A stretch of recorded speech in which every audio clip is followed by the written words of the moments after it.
Hey y'all, welcome to Life with Chelle. It is Supernatural September. I've been trying to get around to record these videos for you for all of the month, all month. I do not prepare anything in advance. I just kind of sit down, press play, and the way it comes out is the way you get it. But let me tell you what we're doing today. First of all, if you're new here, I am Chelle Fitch. I am your host. Welcome to my YouTube channel. Make sure you like, you subscribe, you share, and you keep coming back to see what's new. And so what I'm going to do for the month of September, even though it's almost over, sorry y'all, I know I announced at the beginning of September, but yeah, my schedules just did not allow it. And so anyway, you're going to get this one today, and I'm probably going to do another one right behind it. But this one is dedicated to my own personal journey. I am an encourager, and so I just love to encourage people. I love to lift people up. If you see me glance to the side, I got some little notes and some stuff I want to share with you too. But anyway, this is Supernatural September. And the reason I'm doing this is because 3 years ago, August 2022, I heard the Lord say, start sharing your stories, start sharing your testimonies, your encounters. People need to know that I'm real. Yes, Lord. Okay. For me, when I hear something, I wait for the green light, what I call the green light. Wait for the go. It's time. I wait for that push in the spirit. Well, kind of sit on it. I got it. I documented it, and I just sit on it. Well, fast forward 3 years, July of 2025, this year, I heard it's time. And what I heard was share your stories. It gives hope to the hopeless, right?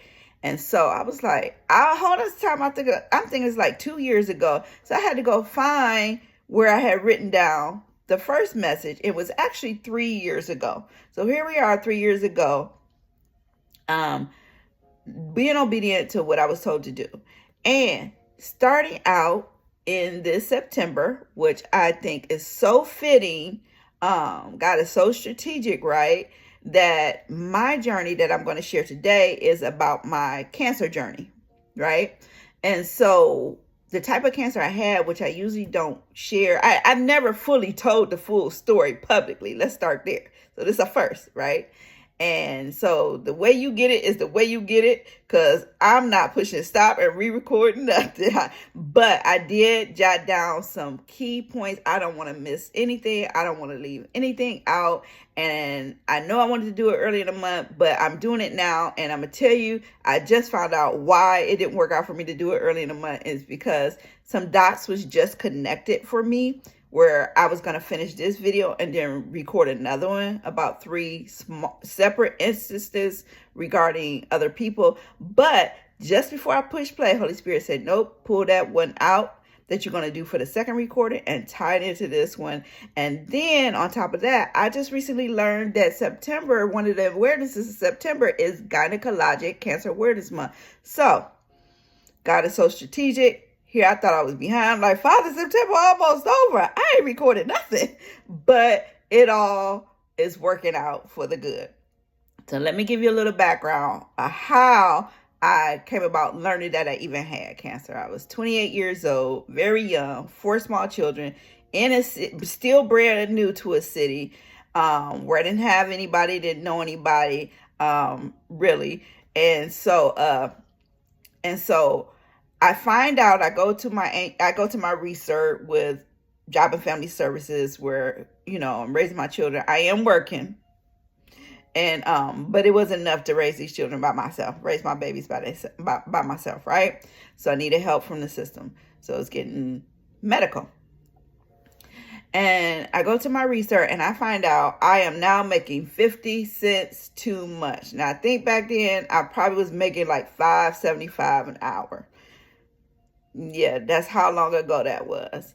But I was making 50 cents too much for a family size of 5. And so I was losing my Medicaid. My children would keep their Medicaid, but I was losing my medical coverage. So that prompted me to go make all these appointments to see these doctors. Now, mind you, I'm young.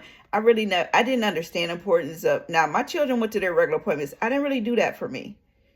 And so even though I was losing my benefits, it really was a blessing in disguise because it ignited a fire in me. I'm like, well, I'm going to lose my benefits. Can't afford to get it through my job.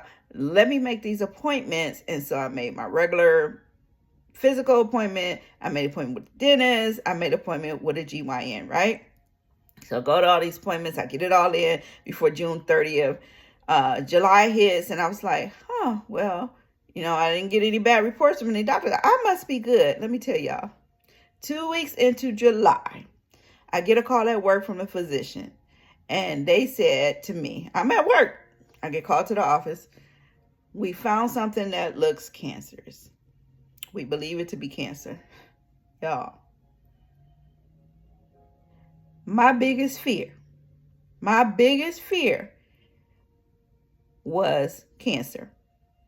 My family members that had passed on, most of them passed on to some form of cancer. So that was my biggest fear. That was also a time where I had anxiety really bad. I would have bouts of depression. Like it was like, oh my God, what am I going to do? So they wanted to make an appointment with me. And I says, well, I don't have medical anymore. They're like, oh, sorry, we can't see you. Yeah. So you're telling me I have something that could take my life, but you can't see me because I don't have medical, right? So then now I'm really panicking. What am I going to do? So I tell my boss, because I'm in this brand new city with these 4 small children. I don't really have anybody, right?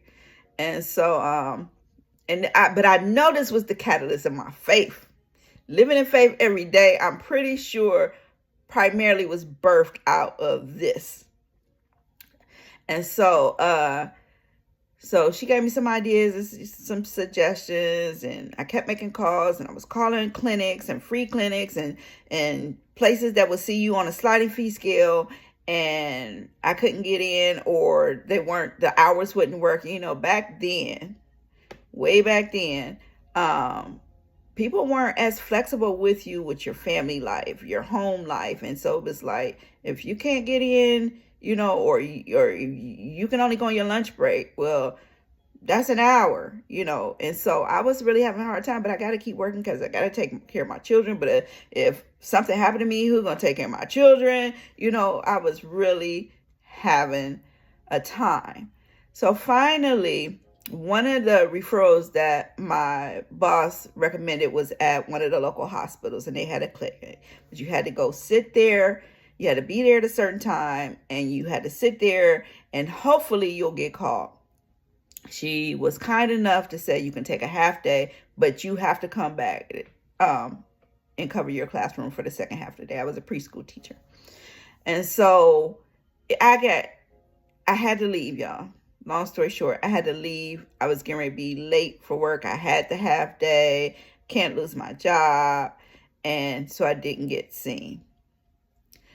In the meantime, I don't know how it's progressing. I don't know anything. Well, lo and behold, now that's the background of it, right? So lo and behold, I find out from a really good friend, a dear sister friend, who I lost last year. She worked for a local community center, and my children were a part of the programs there. And so she befriended me. We lived in the same complex. This was a time where I didn't trust people, but there's another story in itself, but I would come to trust her. We found out we were from the same city. And so we were both basically in this other city solo. We helped each other with our children, whatnot. So she was the one to recommend my children take part in this program. Well, come to find out, it was this one Saturday, and she took my children to the program. And I usually don't share this part, but I'm being led to share this part of it today. I remember being home, and I used to be very scary, y'all. So I locked myself in the house. All my doors are locked, all my windows are locked. And I was like, finally, I'm just going to get some sleep. And I'm in my room and I'm sleeping, but I'm stressed out and I'm worried. Who's going to raise my children? Who's going to raise my children? No doctors would see me because I had no coverage. And I'm in my room and I hear somebody coming up my steps. I never shared this part of the story. I hear, because my steps were creaky. We lived in a townhouse, and I hear somebody coming up the steps, and I panic because I'm locked in this house. I'm locked in this house. Who is coming up the steps? And there's no way out. I remember turning over on my stomach, putting my head down in the pillow, and saying, I can hear them coming closer and closer, y'all, but I could feel something. I promise you, stuff that has happened to me in my life, I didn't even know what it was. I didn't have language. I have tons of language for it now. I have tons of stuff to back it up now. But what I wanted to share with you is, so I hear something coming up my steps, right? And so I just put my head down and I'm like, please God, please God, please God. Y'all, I'm animated. You know, I talk with my hands, I talk with my face, but y'all need to know this. It's probably gonna be my longest video because this is a long story, but I usually try to get in here and get out. But y'all gonna get this today. So anyway, just know we sitting at the table, right? I got my water, I got a smoothie, you got your tea.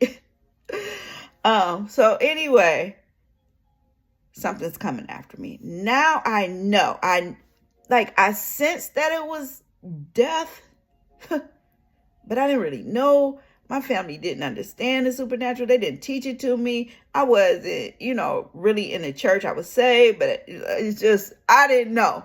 But I was scared, and I didn't know what else to do, but to just do this and the pillow and scream out, Jesus, Jesus, Jesus. And I'm like, Father, save. I didn't even say Father. I just said, God, save me. This is coming from a woman who was a few years prior was so angry didn't even want to know if God was real. That's another story for another day. So back to this journey. So I got to give you all the background. So that's this Saturday, right? My children at this program. And I'm looking at my little bullet points, so I don't leave nothing out. So I heard something come up the stairs. All my doors are locked. And then it went away. Right? So when my children come home, I'm telling my sister, she would become my sister. She was, and so I'm just going to say my sister. I'm telling my sister, nobody will see me, so on and so forth. She comes to find out, because my children were part of this program, our whole family was considered a case. And so, nope, I'm getting ahead of myself. Sorry, y'all. I'm getting ahead of myself. So anyway, let me get to the part about seeking care. And so my mom, this is when a mother's cry, a mother's plea shifted things for me, because I didn't know what I was going to do. Every medical professional was like, nope, we can't see you. Nope, we can't see you. Nope, we can't see you. If it wasn't that, you don't have any coverage. If it wasn't that, then it was my job. I can't go because then I lose my job. I can't pay my rent. I can't pay my bills. I can't get, it was just crazy. So lo and behold, my mom ended up reaching out to the doctor's office of the doctors who delivered myself and my brother. Now, mind you, I'm 28, which means almost 30 years prior. She reached out to that office on my behalf. Did not know she was doing it. She made a plea on my behalf, and they agreed to see me, take me pro bono. Yeah. Okay, so now we got somewhere, which means I gotta go go back and forth to Cleveland. I'm from Cleveland, Ohio, and I'm living in Akron, right? So I gotta get back and forth to Cleveland, and I gotta do it during business hours, and how I'm gonna work this, because I can barely get time off to go try to get care. But anyway, God worked it out. Just trust that God worked it out, because I'm still here. And so when it was time for me to start going to my appointments, my car broke down, y'all. I couldn't get on this highway and go nowhere. So this was my sister comes into play, and she said, because your children are in a program, the entire family you have a case for the whole family. We can help with the needs of the whole family.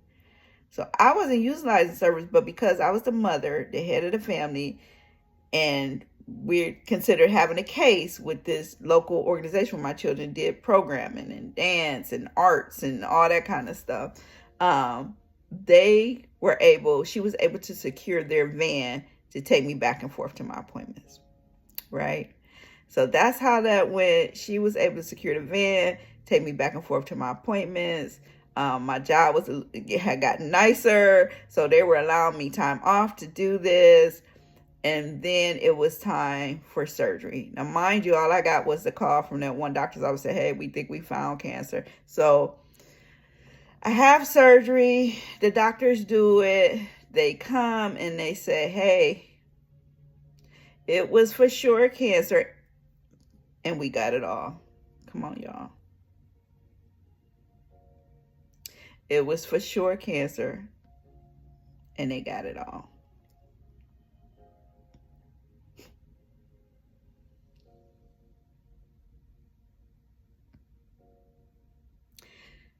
That was August 8th, 1998. Last month, I celebrated 27 years. I remember them doctors saying, can't have children anymore. Yep. Okay. I got 4. I got 2 girls, 2 boys. But lo and behold, don't y'all know?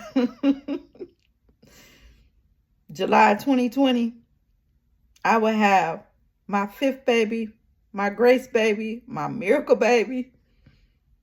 He just turned 25. Oh, yeah, he just turned 25. And so that is my story. That is my story. That was the catalyst for this faith that I got that's out of this world. That was the catalyst of living in faith every day. I know that it was. Jesus endured the cross. And because of that, we are healed. I'm already healed. You're already healed. That's really what this is about. You're struggling, you're battling with something, any ailment, any iniquities, any sickness, any disease. Have faith. Have faith and trust in God.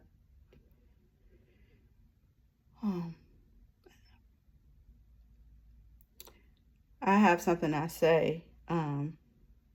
For faith, and I didn't plan to go all this different direction. I didn't even know I was going to get emotional, so I'm just kind of trying to put myself back together, y'all. But I did have a couple of things I want to share with you. But with regard to your faith, what I was getting ready to say was, for all I trust him. So when you're going through something, you think of the word faith, and you think to yourself, for all I trust him. But I did want to share with you a couple things. Isaiah 53:5, the Good News Translation, is what I want to share. And it says, because of our sins, he was wounded, beaten because of the evil we did. We are healed by the punishment he suffered, made whole by the blows he received. He didn't have to do it, but he did. I'm so grateful that he did.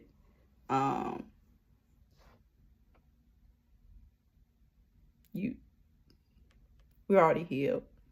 The other thing I wanted to share, and I had my mindset to share this, and I'm just kind of hesitant because I'm debating if I still want to share it or not. And I think I just lost it temporarily. So let me try to pull it back up. And I am going to share because I want you to understand the seriousness of this. And it's Gynecologic Cancer Awareness Month. And last I decided last minute that I wanted to share some numbers. And I asked, I wanted to share, I was curious. I said, what were the cervical cancer deaths in 1998? And this information is from cancer.gov and it's from the CDC.gov. And so it says in 1998, the age adjusted death rate for cervical cancer was 2.98 per 100,000 women. Based on the female population at that time, this corresponds to roughly 3,900 deaths nationwide. I could have been a statistic. I'm not. But that is a lot of that's a lot, especially and that's why I mentioned, or I did or didn't, but the exam that I had, that annual pap smear, the annual pap smear exam is so vitally important. And I didn't understand that when I was young. And I think that's important to let women know, to let young women know, because my mindset was, I'm young, I'm good. That was my mindset. I'm young, I'm good, you know? And that was not the case. And so I did, because we're still in 2025, I was curious as to the numbers between 2019 and 2023. Actually, I asked for 1998 to 2023, but this is what it pulled up, the most recent data from 2019 to 2023. The annual deaths was 4,000 from cervical cancer in the U.S. And then that was from cancer.gov, and it's consistent also with what the CDC reported. And they estimate that each year around 13,000 new cases are diagnosed. That's where that early detection is key. And about 4,000 women die of cervical cancer in the U.S. today. So stay on top of those appointments. To the fellas, put emphasis on just the same level of emphasis that people put on getting breast cancer screening. You have to have that same type of push and fire and love for the women in your lives, your sisters. And I'm talking to men and women right now. Just, did you get your annual pap smear exam? Early detection is so critical.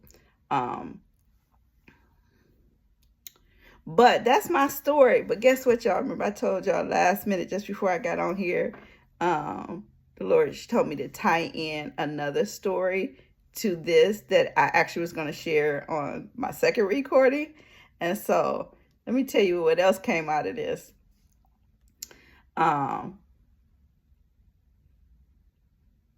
You see, my son just turned 25. My journey was about 27 years ago. So maybe around 20 years after, about 20, 21 years after my my journey, I would find myself being part of a ministry team where one of the members was having a complicated, I don't know if I don't know if her pregnancy was complicated, but when it came time to give birth, it got really like fighting for her life and the life of her child.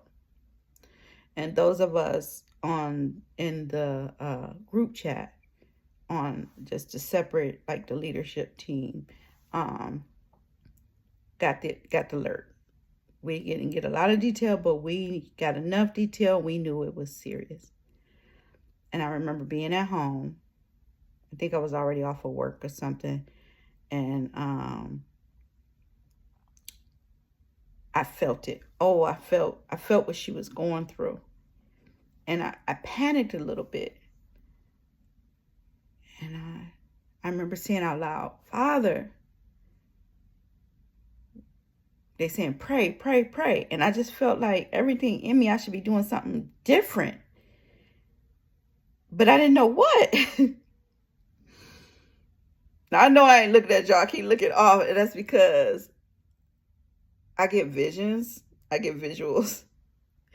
And so I'm seeing it again. Like I'm reliving it. That's why I keep drifting on y'all. I am reliving it. That's why I keep losing what I really want to say. But I told y'all I don't rehearse this. I just get here and sit and chop it up with you like we sitting, in Starbucks. But anyway, so it's urgent. It's a present matter, and I'm feeling it. I can feel. I don't want to use this word. Let me get another word. But I can feel how terrified and detrimental, and this is a life or death situation, and not just for the mother or not just for the baby, but for the both of them, right? So I'm like panicking a little bit. And I said, what do you want me to do? Because I can feel the pressure. I can sense it. It's just got me. And I hear the Spirit of the Lord say, I was sitting on my sofa. Lay down on your left side. I'm trying to picture where I was at on the couch. On my left side, I had to lay on my left side. And I was facing the back of the couch. And as soon as I did that, I can feel like in my womb, like somebody was like stitching. You seen people get stitches? Or even if you saw it stitching, I can feel this like something was being tied and mended. And I just laid there. I laid there on the side of the couch. And the work. And I heard the Lord say, this is an area you've overcome. And so in that instance, y'all, I can't believe I'm sharing this. I used to be scared to share this kind of stuff because I'm like, people going to think something wrong with me, but this is real. And I know now that's why he wants me to share this with you. This is so real. But he said, you've already overcome this. You've already been healed from these type of afflictions. And he used me, and I can feel, and I just laid there and I lay still. And I just, I yielded to the Spirit, but it felt like I was in surgery. I was in surgery. Mind you, I have 5 children. So I'm very familiar with what it all feels like when people are working on you in that area. And lo and behold, y'all. Yeah. Mama came out. Baby came out. Kind of lost touch with them, but up until I was still connected a few years ago, they were all doing well. And just before we parted ways, she had just had another baby, y'all. Yeah. But before we go, I'm going to share with y'all one of my favorite scriptures. It's Hebrews 11:1, and I'm going to share with you the King James Version, but there's some other versions I want to share with you, and then I'm going to wrap this up. And so Hebrews 11:1, New King James Version says, now faith is the substance of things hoped for, the evidence of things not seen. New Living Translation says, faith shows the reality of what we hope for. It is the evidence of things we cannot see. Be hopeful, y'all. The Passion Translation. Now faith brings our hopes into reality and becomes the foundation needed to acquire the things we long for. It is all the evidence required to prove what is still unseen.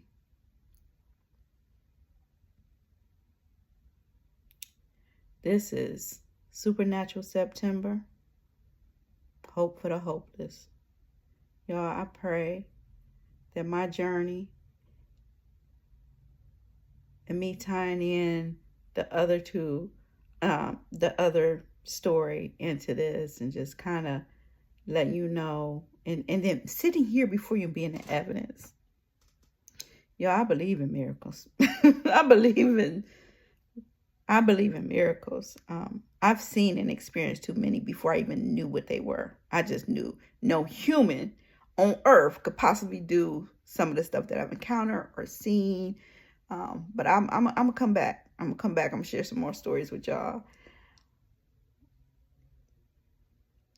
But for this happy supernatural September, y'all, Jesus is real. If you don't know him, I encourage you to get to know him. Confess with your mouth Jesus is Lord.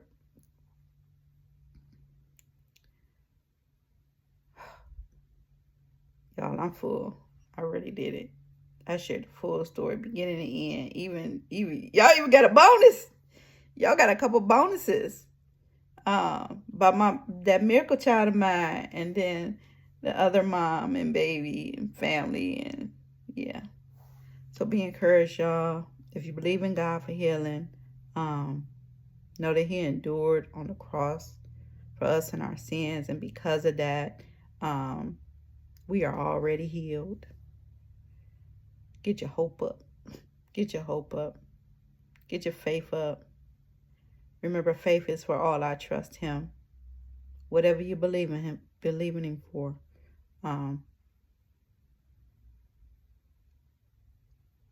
Father God, I thank you for those who took the time out today to listen to this.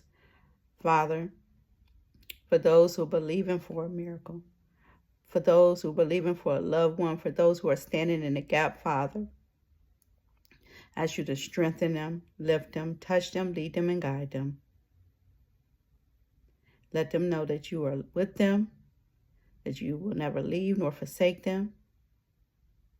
And by the stripes, by the bruises, by the piercing of Christ on the cross, we are already healed. Amen. Love y'all. See y'all for the next round.